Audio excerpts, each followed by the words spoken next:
आज हम आपको सुनाएंगे चतुर लोमड़ी कुत्ते और शेर की कहानी। तो ध्यान से पूरी कहानी सुने और आपको हर बार की तरह आखिर में एक महत्वपूर्ण सीख सीखने को मिलेगी जो कभी न कभी जीवन में काम आएगी। तो आइए अब कहानी शुरू करते हैं। बहुत समय पहले की बात है, एक जंगल में लोमड़ी कुत्ता और शेर के बीच अच्छी दोस्ती हो गई।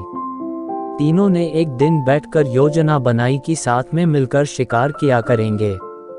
कुछ देर बाद सब ने मिलकर तय किया कि शिकार करने के बाद उस पर तीनों का बराबर हक होगा।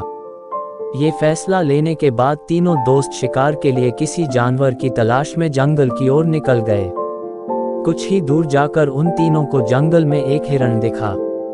एकदम तीनों ने हिरण पर हमला करने की कोशिश की। उसे देखते ही वो तेजी से भागने लगा। भागते भागते थककर हिरण कुछ देर के लिए रुक गया। तभी मौका देखकर शेर ने हिरण का शिकार कर दिया। कुत्ता, लोमड़ी और शेर तीनों काफी खुश हो गए। मरे हुए हिरण के 3 हिस्से करने के लिए शेर ने अपने दोस्त कुत्ते को कहा। जैसा पहले तय हुआ था उसी हिसाब से कुत्ते ने शिकार को 3 बराबर भागों में बांट दिया।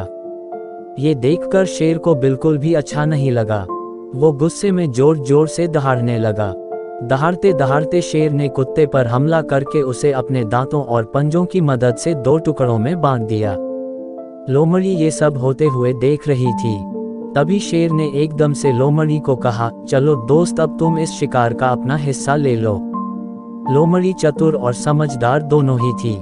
उसने बड़ी ही होशियारी के साथ हिरण के शिकार का 3 हिस्से शेर को दे दिए और खुद के लिए एक हिस्सा ही बचाया। इस तरह हुए शिकार के हिस्से से शेर काफी खुश हो गया।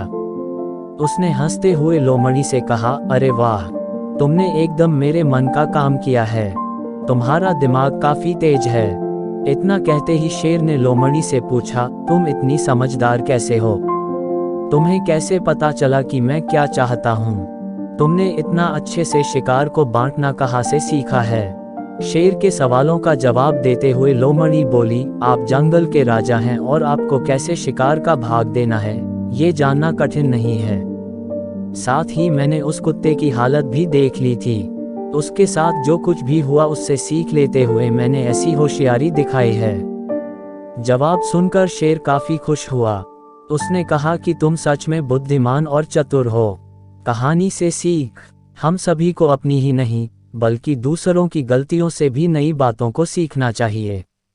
इससे हम वही गलती करने से और उसके नकारात्मक और बुरे परिणामों से बच सकते हैं। पूरी कहानी सुनने के लिए धन्यवाद। अगर कहानी और कहानी से मिली सीख आपको पसंद आई है तो ऐसी और कहानियां सुनने के लिए लाइक, शेयर और सब्सक्राइब करें। धन्यवाद। जय हिंद।